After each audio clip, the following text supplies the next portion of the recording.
नमस्कार, आपके साथ मैं हूं समीर अब्बास। हमारे पड़ोसी मुल्क में आखिर होने क्या वाला है, क्योंकि आज पाकिस्तान के लिए बहुत बड़ा दिन है। पाकिस्तान का मुस्तकबिल आने वाले वक्त में कौन सा नेता लिखने जा रहा है, आज ये जानकारी सामने आनी है। पाकिस्तान में आज चुनाव होने हैं। जनरल मुनीर का मोहरा कौन है, क्योंकि हम सब ये जानते हैं कि कितना जबरदस्त प्रभाव सेना का रहता है आम चुनावों पर, और कौन बनेगा प्रधानमंत्री, इस सवाल का जवाब कैसे सेना के बड़े अफसर पाकिस्तान में ढूंढते हैं। आपके साथ मैं हूं समीर अब्बास, मेरे साथ करुणा शंकर भी मौजूद हैं। और महंगाई, भुखमरी, बेरोजगारी, हिंसा और बम धमाकों के बीच पाकिस्तान की आवाम आज नई सरकार को चुनेगी।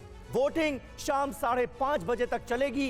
करीब 12 करोड़ 80 लाख मतदाता जो बैलेट पेपर के जरिए वोट कर रहे हैं, वो आज कौन सी सरकार चुनते हैं, ये देखना है। और देखिए इस बीच दिलचस्प क्या है, इमरान खान तो जेल के अंदर है और मुख्य मुकाबला नवाज शरीफ की पार्टी PMLN बिलावल भुट्टो की पाकिस्तान पीपल्स पार्टी यानी PPP के बीच में है। जी हां, लेकिन इस चुनाव में भी सेंटर में सेना है। पाकिस्तानी सेना ने 2018 में इमरान खान पर दांव लगाया था, लेकिन अब इमरान और सेना के बीच रिश्ते बेहद खराब हैं। इसलिए पाकिस्तानी सेना प्रमुख असीम मुनीर ने नए मोहरे नवाज शरीफ पर दांव लगाया है। तो सवाल ये उठता है कि क्या नवाज शरीफ चौथी बार पाकिस्तान के प्रधानमंत्री बन सकते हैं। सवाल ये कि क्या सेना प्रमुख असीम मुनीर का यह दांव सफल होगा। जी हां, यही सबसे बड़ा सवाल है जिस पर हमारी नजर बनी हुई है। पाकिस्तान से एक एक हलचल से हम आपको करा रहे हैं वाकिफ। पाकिस्तान में आम चुनाव के लिए वोटिंग जारी है। PMLN और PPP के बीच मुख्य मुकाबला, मुख्य टक्कर इस बार देखी जा रही है। नवाज शरीफ चौथी बार बन सकते हैं PM, इसके आसार ज्यादा नजर आ रहे हैं। PPP की तरफ से बिलावल भुट्टो को PM उम्मीदवार बनाया गया है। इमरान की पार्टी PTI के प्रत्याशी निर्दलीय चुनाव लड़ रहे हैं। जेल के अंदर से अपने वोटिंग राइट का इस्तेमाल इमरान खान ने किया, और इस बार उनकी पार्टी की तरफ से दावा यह किया जा रहा है कि कैसा राजनीतिक बदला लेने की कोशिश की गई है PMLN की तरफ से, और यही वजह है कि उनकी पार्टी पर तमाम तरह के प्रतिबंध तामील कर दिए गए। लेकिन सुप्रीम कोर्ट ने भी इमरान खान को कोई राहत नहीं दी, और अब यह स्थिति है कि उनके तमाम कैंडिडेट्स निर्दलीय चुनाव लड़ रहे हैं। और एक और बड़ी खबर आपको बताएं, जेल में बंद इमरान खान ने वोट डाला है। इमरान ने पोस्टल बैलेट के जरिए वोट डाला है। रावलपिंडी की अदियाला जेल से इमरान खान ने वोटिंग की है।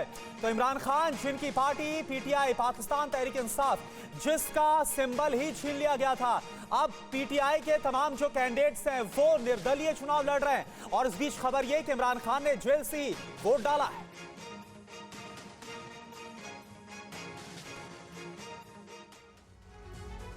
तो देखिए, बड़ा सवाल यही है कि पाकिस्तान का प्रधानमंत्री कौन बनने वाला है, या आप कह लीजिए कि सेना ने इस बार किस नेता पर अपना हाथ रखा है। अभी इस रेस में सबसे आगे जो नेता नजर आता है वो है नवाज शरीफ, और यही वजह है कि ज्यादा आसार उनके प्रधानमंत्री बनने के हैं। पूरा समीकरण इस वक्त क्या कहानी कह रहा है पाकिस्तान की, ये हम आपके सामने रखने जा रहे हैं। ये देखिए, नवाज शरीफ PMLN के प्रमुख दिग्गज नेता, और इनका नाम सबसे ऊपर चल रहा है। और अगर ऐसा होता है तो चौथी बार प्रधानमंत्री बन सकते हैं नवाज शरीफ। कई बार जेल निर्वासन का सामना नवाज शरीफ को भी करना पड़ा है। दूसरा बड़ा नाम बिलावल भुट्टो, बेनजीर भुट्टो और आसिफ अली जरदारी के बेटे, इन्हें प्रधानमंत्री पद का उम्मीदवार बनाया है PPP ने, इनकी अपनी पार्टी ने। इससे पहले वो विदेश मंत्री भी रहे। लेकिन पाकिस्तान के पूर्व विदेश मंत्री क्या पाकिस्तान के प्रधानमंत्री बनेंगे? क्या बिलावल भुट्टो के सिर पर सजेगा ताज? फिलहाल इसके आसार कम नजर आ रहे हैं, क्योंकि रेस में करुणा, नवाज शरीफ आगे। बिल्कुल, सवाल यही है कि आखिर क्या नवाज शरीफ एक बार फिर से पाकिस्तान के प्रधानमंत्री बनने वाले हैं। पाकिस्तान में आम चुनाव के लिए वोटिंग जारी है।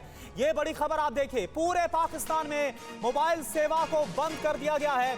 मोबाइल बंद होने से लोगों को परेशानियां हो रही हैं। कराची से TV9 भारतवर्ष की ग्राउंड रिपोर्टिंग आप देखिए।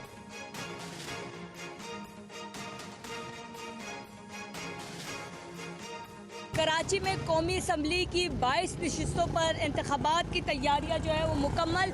आज बिलाखिर जो है वो पोलिंग का दिन शुरू हो गया है और पोलिंग का अमल इस वक्त जारी है। लेकिन यहाँ पर जो है इस वक्त मैं NH 241 में मौजूद हूँ और सबसे बड़ा इशू जो आज कराची में आया है वो ये है कि मोबाइल सर्विस जो है मुल्क भर में बंद कर दी गई, जिसकी वजह से वोटर्स को जो है वो बहुत ज़्यादा परेशानी का सामना है। इस वक्त मैं पाकिस्तान पीपल्स पार्टी के कैंप में मौजूद हूँ जहाँ पर वोटर्स जो है मौजूद है, इनसे बात भी करेंगे। जनाब बताइएगा क्या कहेंगे, कितनी मुश्किल हो रही है यहाँ, वोटर कितना आ रहा है? मैडम वोटर तो आ रहे हैं लेकिन परेशानी हो रहे हैं क्योंकि उनको अपना नंबर नहीं मिल रहा है और लिस्टों में तलाश करना आपको पता है मैडम इतना आसान काम नहीं है और लिस्ट के अंदर काफ़ी देर लग रही है। वोटर परेशान होकर जा रहा है और बोल रहा है कि ये क्या मसला है। गवर्नमेंट तो कह रही थी कि हम नेट नहीं बंद करेंगे और जो है फ़ोन मोबाइल्स नहीं बंद करेंगे, लेकिन इन्होंने अपनी मर्ज़ी से जो है ये चीज़ें बंद कर दी हैं जिसकी वजह से आवाम को बहुत मुश्किलात हैं और लोग बहुत परेशान हो रहे हैं। लोग जो है वो बहुत ज़्यादा परेशान हो रहे हैं। हुकूमत ने रात को हालांकि ये बयान भी जारी किया था, ये फैसला किया था कि मोबाइल फ़ोन सर्विस जो है वो बंद नहीं की जाएगी, लेकिन उसके बावजूद जो है मोबाइल फ़ोन सर्विस बंद कर दी गई। अच्छा, इस वक्त हम MQM पाकिस्तान के जो है यहाँ पर कैंप पर आए हैं, यहाँ इनसे भी बात करेंगे। जनाब आप बताइए, आप क्या कहेंगे, वोटर कितना परेशान है? अभी तक आप लिस्ट में नाम ही ढूंढते रह रहे हैं, जाहिर सी बात है। तो देखिए पाकिस्तान के हर हलचल से हम आपको करा रहे हैं वाकिफ, वहां से तमाम रिपोर्ट्स भी आपको दिखाएंगे। हमारे साथ दो खास मेहमान इस वक्त जुड़ रहे हैं, मेजर जनरल AK सिवाज साहब हमारे साथ जुड़ रहे हैं और साथ ही साथ अजीम भट्ट पाकिस्तान से हमें ज्वाइन कर रहे हैं, वहां के सहाफी हैं, वहां के पत्रकार हैं। अजीम, पहला सवाल आपसे, कहा यह जाता है कि सेना जिसके ऊपर हाथ रख ले वही प्राइम मिनिस्टर बनता है पाकिस्तान का, और इस बार हाथ रखा गया है नवाज शरीफ पर। इमरान खान तो वैसे भी जेल में बंद हैं, मुकाबले के लिए सामने बिलावल भुट्टो नजर आ रहे हैं। क्या यह तय माना जा रहा है पाकिस्तान के अंदर? बहुत शुक्रिया जी। देखिए बात यह है कि हमारे यहाँ ये एक तासुर तो मौजूद है। हाँ। और मैं आपसे डिसएग्री नहीं करूंगा, लेकिन दूसरी तरफ ये भी देखना होगा कि हमारे यहाँ पॉलिटिकल लीडरशिप खुद ये चाहती है कि वो किसी ना किसी के कंधे पर आए, वो किसी ना किसी का कंधा इस्तेमाल कर आए, वो किसी की बैसाखियों पर आए। यही हाल हमने 2013 में भी देखा, 2018 में भी देखा। ये दो इलेक्शन तो मैं खुद कवर कर चुका हूं, तो लिहाजा हमें मालूम है कि 2013 में भी जब नवाज शरीफ साहब की हुकूमत बनी तो उन्होंने 5-6 बजे जब पोलिंग बंद हुई तो उन्होंने 8-9 बजे 10 बजे जो है वो अपने मॉडल टाउन वाले घर में चढ़ के जो है वो शुक्र अल्हम्दुलिल्लाह भी कर दिया, दुआ भी करवा दी और साथ एक पैगाम भी दे दिया, जो कि बज़ाहिर तो ये नजर आया कि शायद उन्होंने वोटर्स को दिया है, लेकिन वो खुदा जानता है कि वो पैगाम कहीं और था कि मुझे सादा अक्सरियत नहीं चाहिए, मुझे 2/3 अक्सरियत दिलवाई जाए, 2/3 मेजोरिटी दिलवाई जाए। फिर हमने 2018 में देखा, मैं खुद उस वक्त ग्राउंड में मौजूद था कि किस तरीके से पोलिंग एजेंट्स को बाहर निकाल दिया गया, किस तरीके से RTS सिस्टम को बिठा दिया गया। मैं आपको अपना एक वाकया बता देता हूँ कि मेरे पास इलेक्शन कमीशन ऑफ पाकिस्तान का कार्ड मौजूद था कि मैं पोलिंग बंद होने के बाद भी जाके विजिट कर सकता हूँ। एक पोलिंग स्टेशन के अंदर मुझे अंदर नहीं जाने दिया जा रहा था, दूसरे पोलिंग स्टेशन में खुद मुझे आर्मी ऑफिसर आके जो है वो वेलकम करते चले यहाँ देख लें। मतलब इस तरह बिल्कुल अजीम भट्ट, और जो आपने बताया कि वहां पर आखिरकार किसकी सरपरस्ती होती है और किसकी सरपरस्ती में सरकारें बनती है सब कोई जानता है। और इस बार जो मुनीर हैं, क्या उनकी तरफ से दावा जो चला गया वो PMN को लेकर चला गया, इस पर हम बात कर रहे हैं। लेकिन एक और बड़ी खबर, पाकिस्तान में चुनाव की वजह से सख्ती बढ़ा दी गई है। पूरे पाकिस्तान में मोबाइल सेवा को बंद कर दिया गया, इंटरनेट सेवा भी बंद की गई है। चुनाव की वजह से मोबाइल इंटरनेट बंद किया गया है।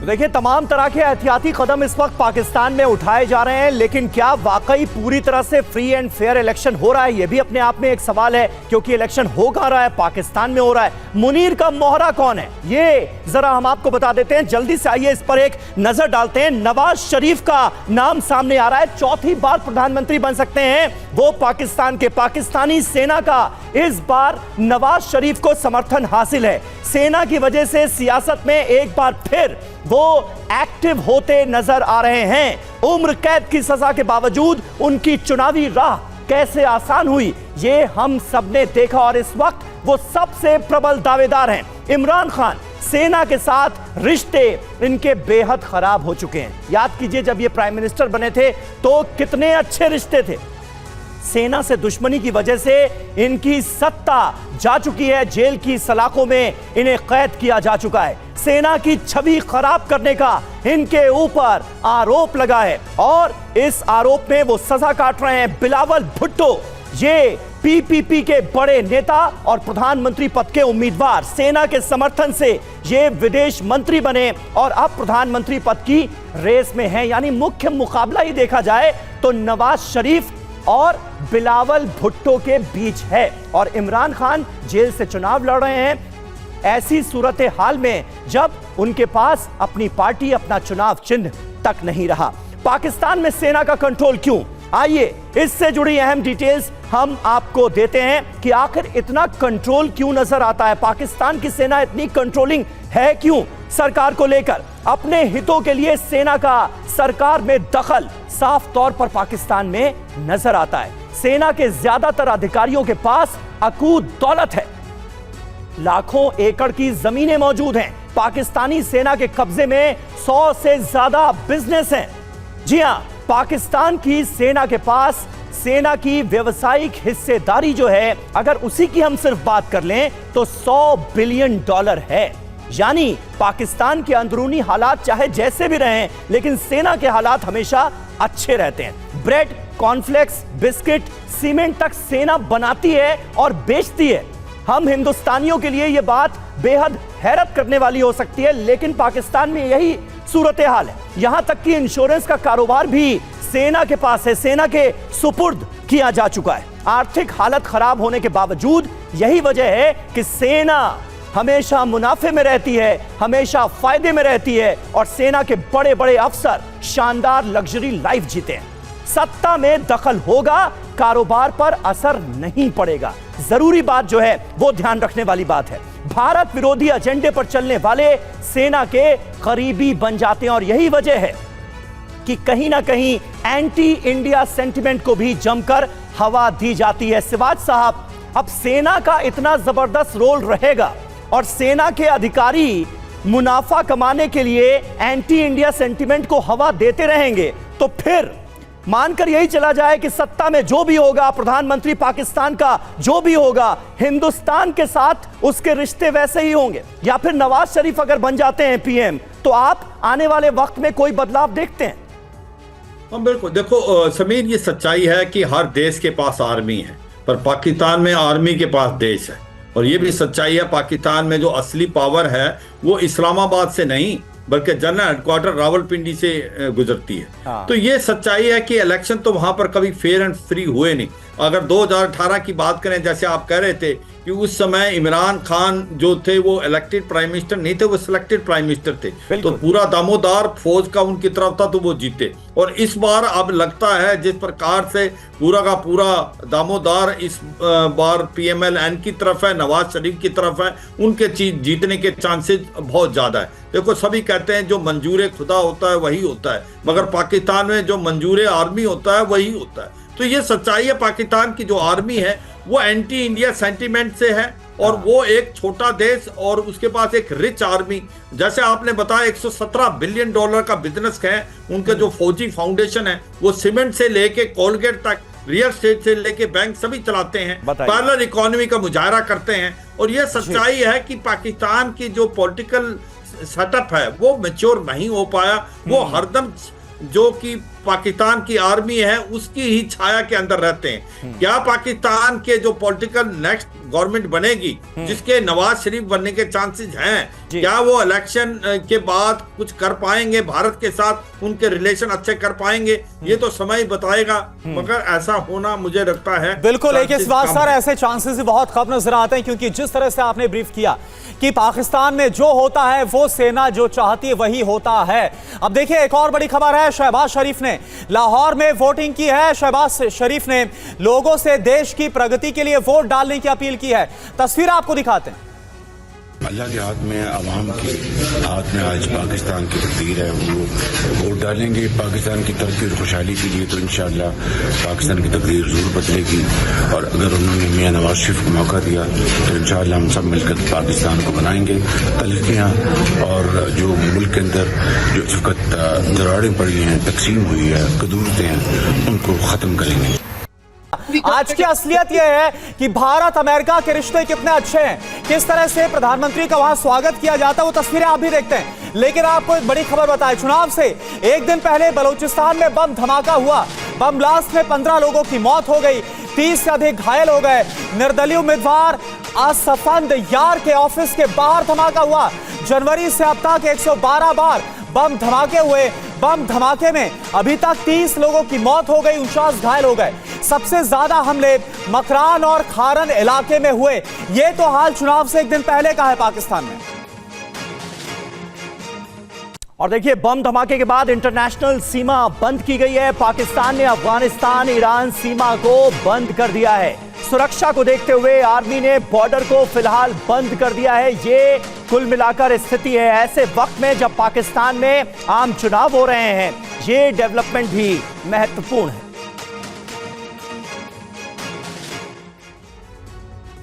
तो बात देखिए, लगातार यही हो रही है कि सेना का कितना दखल है मौजूदा सरकार को सेलेक्ट करने में। वहीं पाकिस्तान में तख्ता पलट का जो इतिहास रहा है उसे भी आज नजरअंदाज नहीं किया जा सकता, उस पर भी नजर जरूरी है। 1958 में जनरल मोहम्मद अयूब खान सेना का शासन लेकर आते हैं, तख्ता पलट किया जाता है पाकिस्तान में। इसके बाद 1971 जनरल याहिया खान का शासन आता है, एक बार फिर पाकिस्तान में हो जाता है तख्ता पलट। ये तो इतिहास रहा है। 1977 को कौन भूल सकता है जब जनरल मोहम्मद जियाउल हक सेना का शासन लाते हैं पाकिस्तान में। और एक बार फिर आर्मी रूल आया 1999 में, जनरल परवेज मुशर्रफ राष्ट्रपति बन गए। हमारे साथ अजीम भट्ट साहब मौजूद हैं। अजीम भट्ट साहब, देखिए, जो इतिहास रहा है पाकिस्तान का उससे भुलाया नहीं जा सकता। आज की तारीख में जिस तरह से टेररिज्म, स्टेट स्पॉन्सर्ड टेररिज्म एक मजबूत पॉलिसी का हिस्सा बन चुका है पाकिस्तान की, उसे भी नजरअंदाज नहीं किया जा सकता। लेकिन बड़ा सवाल यह है कि पाकिस्तान की आवाम इस इलेक्शन में इन तमाम चीजों को कैसे लेती नजर आ रही है, और इस तरह की कोशिशों को एक झटका देने की कोशिश है भी क्या आवाम की तरफ से? देखिए, ये तो बात आपकी दुरुस्त है कि माजी तो बड़ा दर्दनाक है इस हवाले से पाकिस्तान का, और जो आपने नाम बताए हैं उन्हीं का किया कराया है कि आज पाकिस्तान इस हालत में है। और दूसरी बात जहां तक आवाम की है, देखिए इस इलेक्शन के अंदर ना बहुत मुख्तलिफ डायनामिक्स हैं। इस वक्त चूंकि जो लोग 2013 में अभी बालिग हो रहे थे और उनका वोट नहीं बना था, अब उनके वोट बन चुके हैं। वो 2008 या 12 या 13 की बाद से जो सिचुएशन पाकिस्तान में देख रहे हैं ना, नौजवान, अभी नौजवानों की जो वोटर्स की तादाद है वो बहुत ज्यादा है दूसरों से। तो वो हालात जो पिछले 10 साल के वो देख रहे हैं उसके मुताबिक वो वोट कास्ट करना चाहते हैं और वो करेंगे। अलबत्ता ये बात आपकी दुरुस्त है कि एक जमात जिसको साइड लाइन किया गया वो तहरीके इंसाफ है। इमरान खान साहब जेल में है। यही मैं जानना चाह रहा था अजीम, तो क्या इमरान खान के साथ कोई सिंपैथी फैक्टर नहीं है? नहीं, बिल्कुल है, बिल्कुल है। प्रॉब्लम ये है कि हमारे शायद नेशनल मीडिया पे उसको दिखाने की इजाजत नहीं होगी, लेकिन सिंपैथी है, अवाम में है। हाँ। उनके जितने भी उनके आजाद उम्मीदवार खड़े हैं, इंडिपेंडेंट कैंडिडेट खड़े हैं जो कि पीटीआई की सपोर्ट से खड़े हैं, अवाम में उनका बहुत वोट है। और आप देखेंगे कि इस इलेक्शन के आज रात को 12 बजे तक या 8 बजे तक या चलिए ठीक है, 12 बजे तक, यानी कि आपका ये मानना है कि इमरान खान कुछ कर सकते हैं, भले उनकी पार्टी का सिंबल छीन लिया गया हो, उनके उम्मीदवार निर्दलीय वहां पर चुनाव लड़ रहे हैं। एक और बड़ी खबर है, इसका हम रुख कर रहे हैं। पाकिस्तान में नेशनल असेंबली की 265 सीटों पर चुनाव हो रहा है, मतदान हो रहा है। पाकिस्तान में स्टेट असेंबली की 590 सीटें हैं जिस पर चुनाव हो रहा है। एक नेशनल 3 स्टेट असेंबली सीट पर चुनाव नहीं है। हिंसा की आशंका को देखते हुए 6.5 लाख सुरक्षा कर्मी तैनात किए गए हैं। 12 करोड़ 79 लाख से ज्यादा वोटर्स मतदान करेंगे।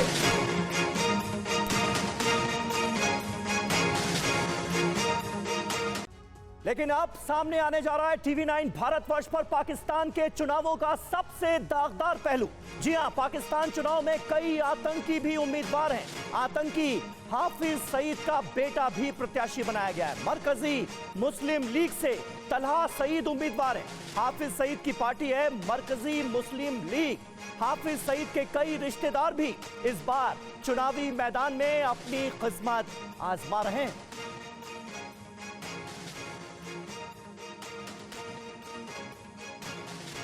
हाफिज सईद के कई रिश्तेदार भी मैदान हैं। पाकिस्तान जिसे आतंकी मुल्क तक कहा जाता है अपनी करतूतों की वजह से, वहां के हालात देखिए। आम चुनाव में कई बड़े बड़े आतंकी अपनी किस्मत आजमा रहे हैं। पाकिस्तान का चुनाव, आतंकी उम्मीदवार, मरकजी मुस्लिम लीग लाहौर से उम्मीदवार देखिए कौन है। आतंकी हाफिज सईद की पार्टी है ये।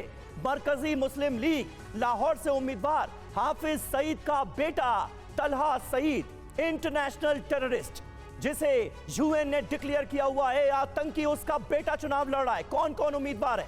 हाफिज नेक गुज्जर, हाफिज सईद का ये दामाद है, ये भी अपनी किस्मत आजमा रहा है। मोहम्मद फयाज अहमद, अमेरिका ने इसे प्रतिबंधित किया हुआ है, बड़ा आतंकी है, इसे उम्मीदवार बनाया गया है हाफिज सईद की पार्टी की तरफ से। फैसल नदीम, ये भी अमेरिका से प्रतिबंधित है और इसे भी कैंडिडेट बनाया गया है। ये भी जनता से वोट की अपील कर रहा है। अब देखना यह होगा कि ये जो बड़े बड़े आतंकी चुनाव में खड़े हो रहे हैं इस बार, इनका पाकिस्तान की आवाम क्या हश्र करती है। मोहम्मद हारिस डार, ये भी एक प्रतिबंधित आतंकी है और ये भी अपनी किस्मत आजमा रहा है, कैंडिडेट है। मुजमल इकबाल, अमेरिका से ये भी प्रतिबंधित आतंकी है और ये भी अपनी किस्मत आजमा रहा है। ये तो हाल है करुणा पाकिस्तान का। बिल्कुल, और देखिए इस पर हम बात करते हैं। असीम भट्ट हमारे साथ हैं पाकिस्तान से जुड़े हुए। असीम, क्या इस पर चर्चाएं हैं? क्योंकि पाकिस्तान की अगर बात करें तो आतंकवाद ने पाकिस्तान का ही बहुत बुरा हाल किया। FATF का चाबुक भी पाकिस्तान पर इसी को लेकर चला था, लेकिन क्या पाकिस्तान इससे बाहर ही नहीं आना चाहता? कुछ और सोचना ही नहीं चाहता क्या? देखिए, बात यह है कि अगर आपको हाफिज सईद साहब के ऊपर इल्जाम तराशी हो सकती है, लेकिन उनके बच्चे या उनके जानने वालों के ऊपर अगर कानूनी तौर के ऊपर कोई पाबंदी नहीं है तो वो इलेक्शन लड़ सकते हैं। दूसरी बात यह है कि इन लोगों को जो सपोर्ट और हौसला है वो मोदी साहब से मिलता है कि वो भी USA में बैन थे, लेकिन वजीर आजम बने तो उनको पासपोर्ट मिल गया। तो ये लोग भी यही समझ रहे हैं कि इलेक्शन जीत के तो इनको भी पासपोर्ट मिल जाए शायद। तो बहरहाल ये अमेरिका की पाबंदियां तो किसी तौर जो है वो काबिले कबूल नहीं। देखिए असीम भट्ट यहाँ पर थोड़ा सा आपको करेक्ट करना चाहेंगे। हाफिज सईद जो कि मुंबई ब्लास्ट का मोस्ट वांटेड है और जो कि अंतर्राष्ट्रीय आतंकी घोषित है, बाकायदा उसका बेटा चुनाव लड़ रहा है। कई ऐसे आतंकी जो कि अंतर्राष्ट्रीय तौर पर UN ने उन्हें आतंकवादी घोषित किया हुआ है, उनका हम जिक्र कर रहे हैं। आप इसकी बात करिए ना। चाहिए ना, बेटा लड़ रहा है, उसका बाप अगर टेररिस्ट, मिसाल के तौर पे for the sake of argument, अरे भाई पार्टी ही टेररिस्ट की है। अजीम, आप समझ नहीं रहे, पार्टी ही टेररिस्ट की है, पार्टी ही एक आतंकी की फॉर्म की हुई है। अब आतंकी अगर एक पार्टी बनाएगा तो टिकट भी आतंकियों को ही मिलेंगे ना। नहीं, पार्टी की declaration election commission of Pakistan मुकम्मल ज़ाब्ता है, असूलों के मुताबिक देता है और हमारी जितनी भी मिनिस्ट्रीज हैं और हमारी जितने भी इदारे हैं वो उसको जब अरे छोड़िए ना, वो तो उसूल हम देख ही रहे हैं ना। पाकिस्तान के इलेक्शन कमीशन के उसूल तो हम देख ही रहे हैं। एक मोस्ट वांटेड आतंकी जो कि दुनिया की नजर में एक घोषित आतंकवादी है, खूंखार आतंकवादी है, मुंबई ब्लास्ट का मास्टरमाइंड है, वो पार्टी फॉर्म कर रहा है, वो चुनाव लड़ रहा है। नहीं, वो पार्टी फॉर्म नहीं कर रहा। मैं वही आपको अर्ज कर रहा हूँ। देखिए, मैं आपको इसकी रीजन बता देता हूँ, इसकी हिस्ट्री भी बता देता हूँ। इससे पहले हिस्ट्री नहीं जानी, असलियत क्या है वो आप जानते हैं। मैं उसी पे आ रहा हूँ। एक मिनट दीजिए। इसी मरकजी मुस्लिम लीग का नाम पहले मिली मुस्लिम लीग था 2018 में, उसको बैन कर दिया पाकिस्तान में, ठीक है, चूंकि उसके अंदर भी कुछ इस तरह के मामला पाए गए जो कि आप फरमा रहे हैं। तो ये वैसा ही है ना जैसे लश्कर तैयबा को बैन कर दिया तो जमात उद दावा शुरू कर दिया हाफिज सईद ने, वैसा ही है ये। भाई आंखों में धूल झोंक कर टेररिस्ट नेता बन जाए, क्या इसके लिए पाकिस्तान की आवाम तैयार है? अगर आप मुझे बात करने दे तो मैं आपको बताऊं। देखिए, बात ये है कि आप दुरुस्त फरमा रहे हैं किसी हद तक कि जब किसी जमात को फॉर्म किया जाता है उसके पूरी लीगैलिटीज देखी जाती हैं, उसके अंदर जैसे ही कोई प्रॉब्लम आती है उसको बैन कर दिया जाता है। जैसे आपने खुद मिसाल दी, लश्कर तैयबा हो या मुस्लिम लीग हो, अब उसका फॉर्म नाम चेंज करके अगर कोई नया बंदा उसको रजिस्टर्ड करवा ले तो वो इलेक्शन कमीशन या देखिए असीम यहाँ पर थोड़ा सा आपकी जानकारी को और भी दुरुस्त करना चाहेंगे। सिर्फ हाफिज सईद का बेटा ही नहीं बल्कि कई ऐसे उम्मीदवार हैं जो कि खुद आतंकवाद में लिप्त है और जिनको अमेरिका से लेकर अंतरराष्ट्रीय जो एजेंसियां उन्होंने बैन किया हुआ, उनको उम्मीदवार बनाया गया है। अमेरिका की बात ना करें, मैंने तो आपको अमेरिका के ऊपर मोदी साहब की मिसाल दे दी। अमेरिका ने भी मोदी साहब को बैन किया हुआ था, वो वजीर आज़म बने तो बाद में वो वहां जाने लग गए।